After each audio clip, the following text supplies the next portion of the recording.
新聞一開始先看美國聯邦參議員帶團訪問台灣，咱外交部處長陳明基親身接機。這屆因除了要會見咱的總統賴清德，主要閣要甲國民黨來見面，要求因要趕緊通過國防特別預算。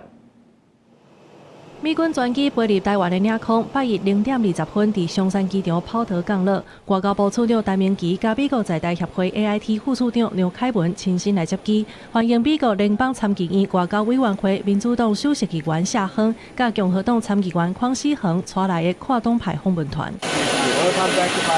這個跨黨派的組合顯示美國對台灣政策的一致性。共和黨參議員鄺世紘甲接機的人員表示，家己捌來過台灣待過一冬，敢要會記得中文安怎講，伊真親切安尼回應。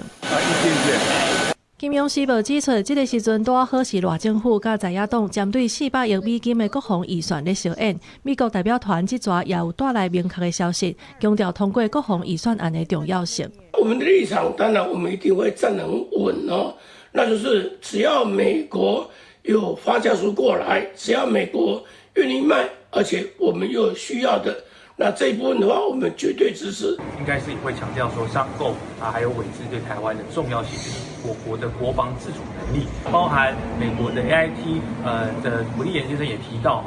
這個他們支持的是由行政院由國防部的這個條例。